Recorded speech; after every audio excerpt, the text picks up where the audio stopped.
सुज्ञ श्रोता साथियों, नमस्कार। जय जिनेन्द्र। स्वागत है आपका। आत्मानंदी अनंत सिद्ध अरिहंत आचार्य श्री उपाध्याय जी, लोक विराजित साधु साध्वीगण सारे, संयम सुशोभित श्री, हाथों को जोड़ मान मोड़ वंदन, करती हूँ मैं अहर्निशम, संबोधि करो प्रदान प्रभु कृपालु, पापों का कर सकूं हनन, पापों को कर सकूं शमन। समस्त अरिहंसित परमात्मा परमेश्वरी प्रभु और गुरु भगवंतों को प्रणतिपात पूर्वक भाववंदन।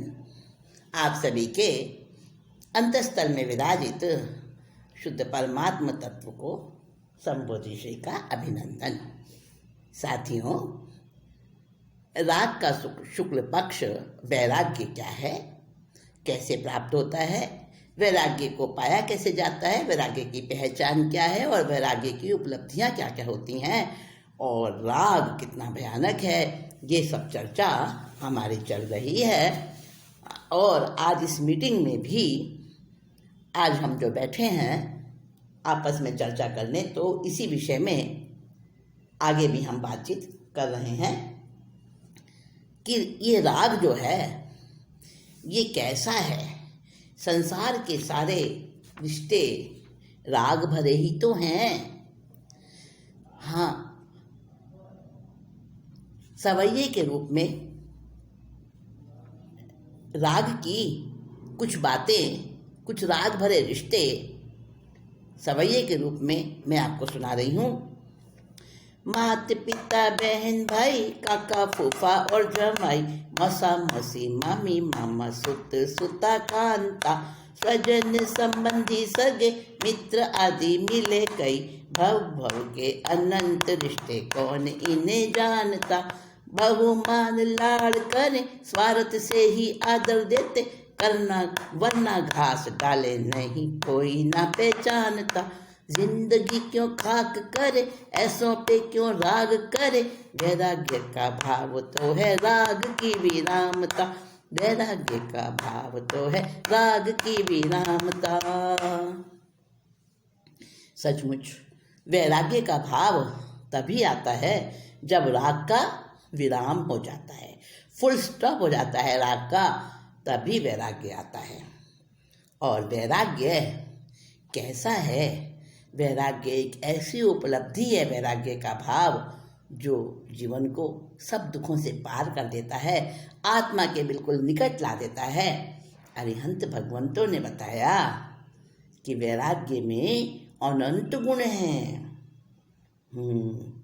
वैराग्य को कितना सम्मान मिला है, कितना सम्मान मिला है। बड़ी बड़ी पदवियाँ, बड़े बड़े ऐश्वर्य, बड़े बड़े उत्कृष्ट जीवन पाकर भी जो विचलित हो जाते हैं और फिर पश्चाताप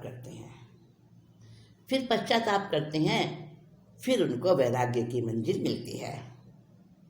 और ऐसी ही कथा, सुलस की कथा मैं आज आपको सुनाने जा रही हूँ। हाँ, उस सुलस की कथा में जो कुछ हम सुनेंगे, जानेंगे, उसका थोड़ा सा सेंट्रल आइडिया मैं आपको दे रही हूँ, सार संक्षेप में बता रही हूँ आपको। सही कहें अरिहंत वैराग्य में गुण अनंत, संत होके शिव सुख पाना नहीं मुश्किल, कर्म कटे दुख मिटे सुखाभास सारे हटे, इंद्रियां सधे तो वश में आए मन चंचल। राजेंद्र देवेंद्र सुर असुर नरेंद्र नमे, पाके सम्मान भी जो रह पाए अविचल। ताप संताप पाप गले सारे अपने आप, पश्चाताप द्वारा मिले वैराग्य की मंजिल। पश्चाताप द्वारा मिले वैराग्य की मंजिल। हाँ, कभी कभी पश्चाताप करने से भी वैराग्य जन्म ले लेता है, और कभी कभी अंदर से खुद से भी वैराग्य का अंकुर फूट जाता है। लेकिन हमें ऐसा लगता है कि इस जन्म में कोई भी निमित्त नहीं मिला, कोई पश्चाताप नहीं किया, फिर भी वैराग्य आ गया। परंतु इनडायरेक्ट में वैराग्य तभी आता है जब ठोकर खाता है। हाँ, हमें याद नहीं, कोई जन्म में मिली होगी ठोकर, मिला होगा हमें भी धोखा, और फिर उन अपने रिश्तों से जिनको हमने सब कुछ माना था, और उनसे हमें क्या मिला बदले में? जो अपेक्षा की थी वो पूरी नहीं हुई, रिस्पॉन्स नहीं मिला। तब सोचता है इंसान सब स्वार्थ के रिश्ते हैं। अरिहंत भगवंत ने सही कहा है, कोई किसी का नहीं है। 12 भावनाएं मन में उमड़ती हैं, उन पर चिंतन चलता है, और फिर वैराग्य का अंकुर उग जाता है। वैराग्य का अंकुर तो सिद्धि बन फलता, सुलस की कथा से यही निष्कर्ष हमें मिलता। सुलस की कथा सुनाने जा रही हूँ आपको। अब मैं शुरू करती हूँ। सुलस कौन था? ऐसे सुलस नाम के कई कैरेक्टर आते हैं हमारे इतिहास में, जैन कथाओं में, परंतु शायद ये सुलस की जो कथा है ये आपने पहले नहीं सुनी होगी। ये श्री भावचंद्र सूरी द्वारा लिखित शांतिनाथ चरित्र में भी ये कथा आई है। हाँ, कथा है सुलस की। सुलस नाम औरों का भी कभी आपने सुना होगा, परंतु ये सुलस कुछ अलग ही है। इसके अंदर में वैराग्य जन्म से ही था। मैंने कहा ना कि सिद्धि बन के फलता है वैराग्य का अंकुर, सिद्धि वृक्ष बन जाता है। तो कोई वैरागी ऐसा होता है जो बिना किसी निमित्त के घर में ही वैरागी बन जाता है। जैसे भरत महाराज को निमित्त मिला था, वैसे ही पहले किसी जन्म में मिला होगा निमित्त। लेकिन इस जन्म में वो निमित्त नहीं दिखाई दिया, और ऐसा लगा जैसे संस्कारी सुश्रावक थे सेठ सेठानी, और उनके घर में जन्मने वाला पुत्र सुलस, वो मानो जन्म से ही वैरागी था। जन्म से वैरागी मतलब क्या? जब उसने जन्म लिया है संसार में तो कर्म तो रहे होंगे ना, उसके विकार भी रहे होंगे, कषाय भी रहे होंगे, फिर जन्म से कैसे वैरागी था?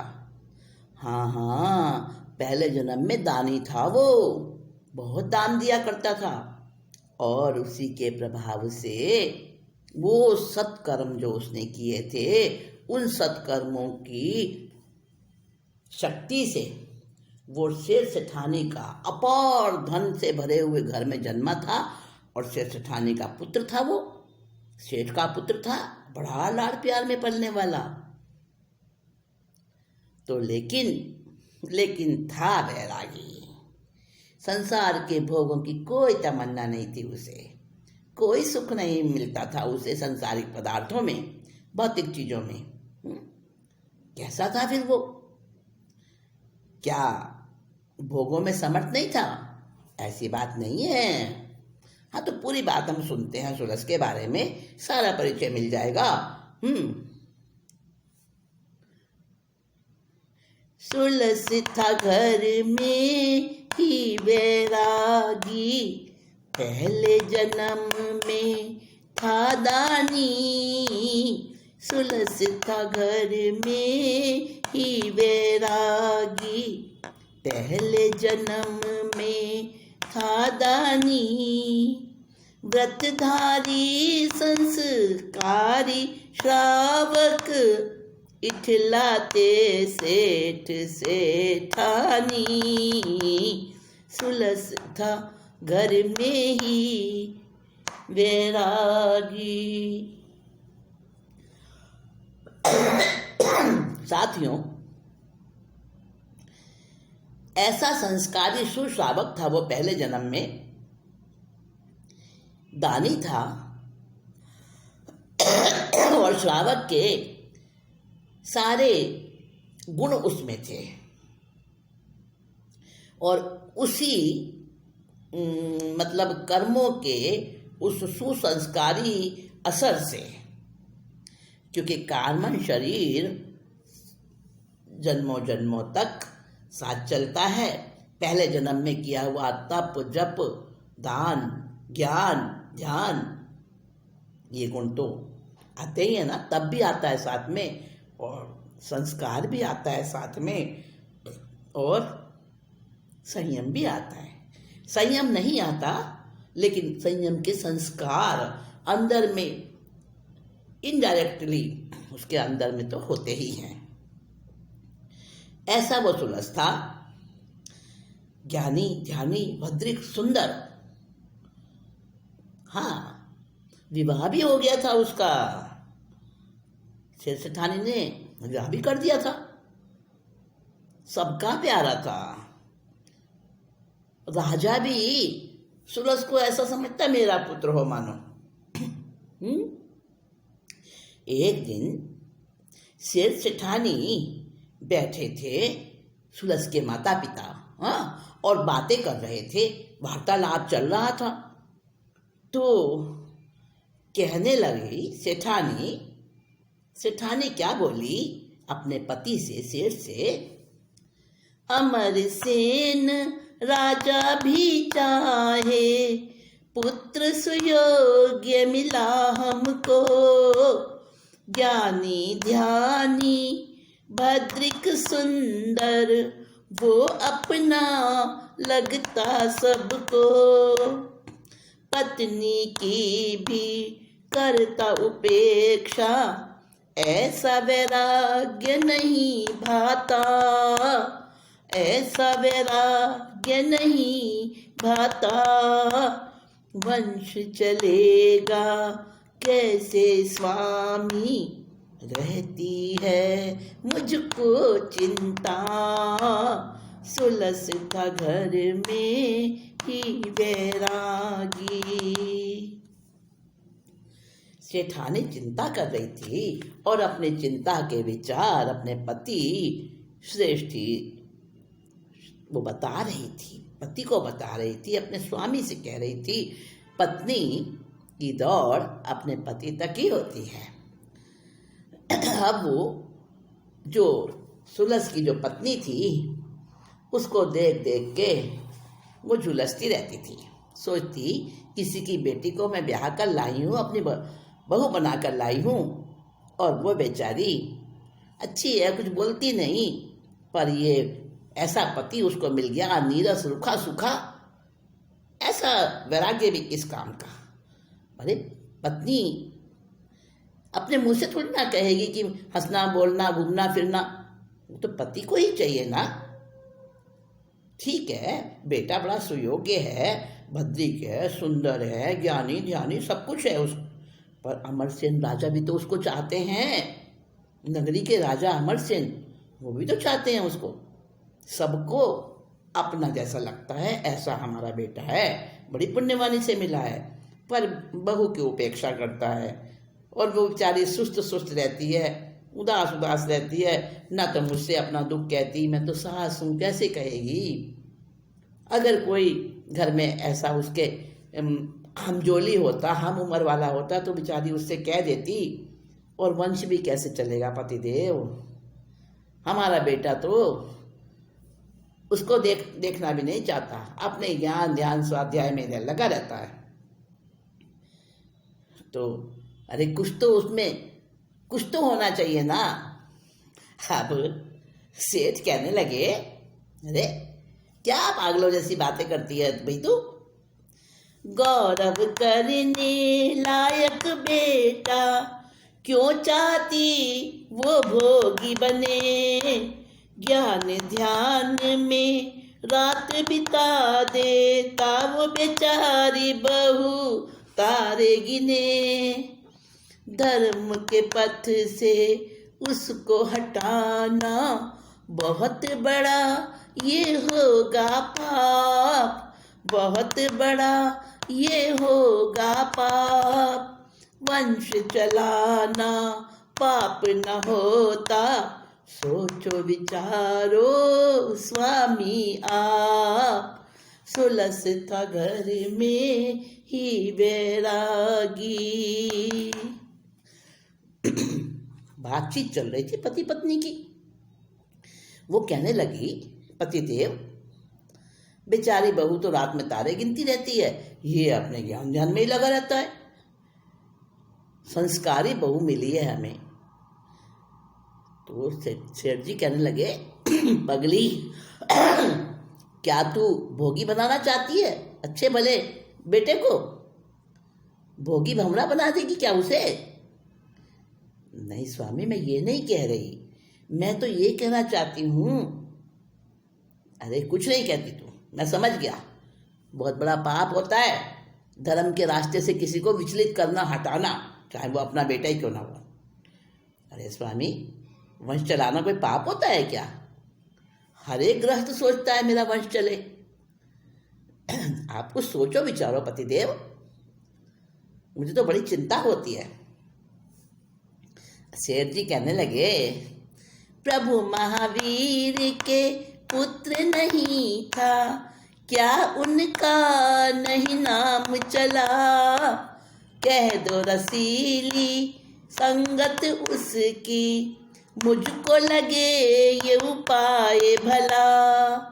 भगवान क्यों चाहती हो तुम बेटा जुआरी शराबी बने, बेटा जुआरी शराबी बने।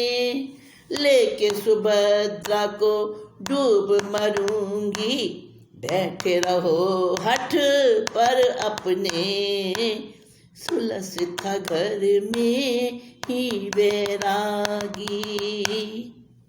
सेठ जी कहने लगे, अरे भगवान तू भोली है, वंश चलाना कोई जरूरी है क्या?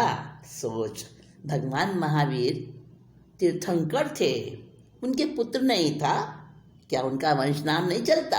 अरे आज तक भी लोग भगवान महावीर को पूज्य मानते हैं, अपना देव मानते हैं, और बरसों बरसों युगों युगों तक नाम चलेगा उनका, शाश्वत रहेंगे वो अपने नाम रूपी यश से। तो बोल, क्या बोल रही है वंश चलाना वंश चलाना?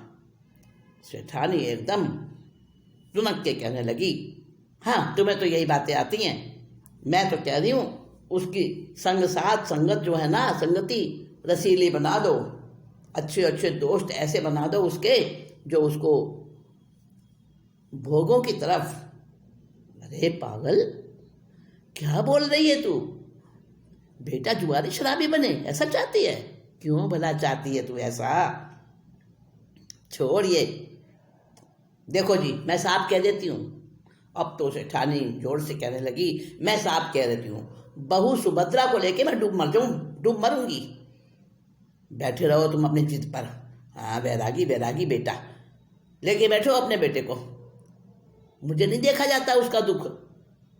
वो बोलती नहीं है तो इसका मतलब ये है क्या किसी की पराई बेटी को लाके मैं ऐसे हर समय उसके दुख में दुखी होती रहूं? सेठ हुए हैरान दुखी तो नरमाई से कहने लगी, जहर न केवल मारक होता बनता है वो औषधि भी, आग से हाथ जलाए न जाते, खाना पकाया जाता है। लोक व्यवहारी बन पाए चाहूं, बुरा नहीं मेरा बेटा है। सुलस था घर में ही वैरागी। पत्नी की बात सुनकर सेठ बड़े हैरान हो गए। देखो ये कैसी माँ है जो अपने बेटे को जुआरी शराबी बनाना चाहती है। कहती है इसके मित्र मंडली रसीली बना दो, रसीली, रसिक रसिक, नाच गाने के भोगों के रसिया इसके मित्र, ऐसे ऐसे मित्र इकट्ठे कर दो इसके चारों तरफ। अरे कैसी तरकीब, क्या उपाय करना चाहती है मेरी सेठानी। भगवान क्यों तू ऐसा चाहती है। अब जब सेठ ने समझाया नरमाई से तो वो कहने लगी, बहू को लेकर डूब के मर जाऊंगी मैं तो, तुम अपनी जिद पे रहो, तुम्हें तो बैरागी बेटा पसंद आता है ना। सेठ बड़े हैरान हो गए, बड़े दुखी हो गए।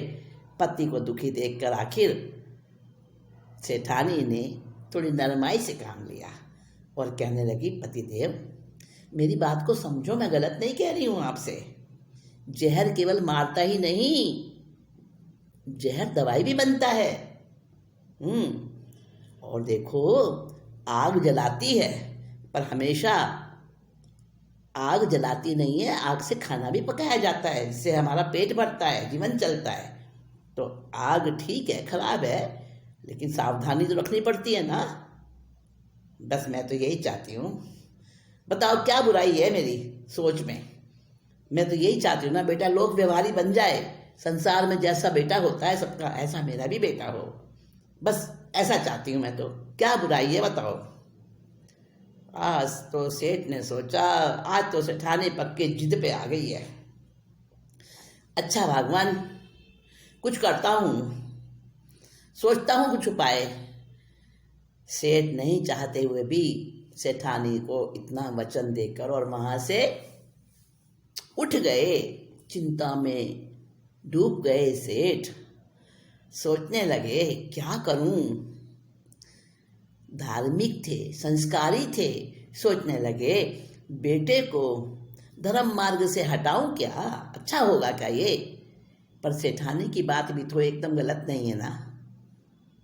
अब वो सोच विचार में झूल रहे हैं। सेठानी ने सोचा पतिदेव कुछ चिंतन में आ गए हैं, आज तो जरूर मेरी बात पर विचार करेंगे। बहुत बार मैं ये बात छेड़ के बैठती हूँ, बहुत बार, पर सेठ जी मुझे चुप करा देते हैं। आज तो मेरी बात में दम है, सोचेंगे जरूर। और सेठ जी अपने कमरे में जाकर अपने कक्ष में बिछे पलंग पर चुपचाप लेट गए, विचारों में डूब गए क्या करना है। और सेठ और सेठानी अपनी अपनी तरफ से सोच रहे हैं, विचार कर रहे हैं। सेठानी अपने ढंग से सोच रही है, सेठ अपने ढंग से सोच रहे हैं। अब क्या उपाय निकलेगा।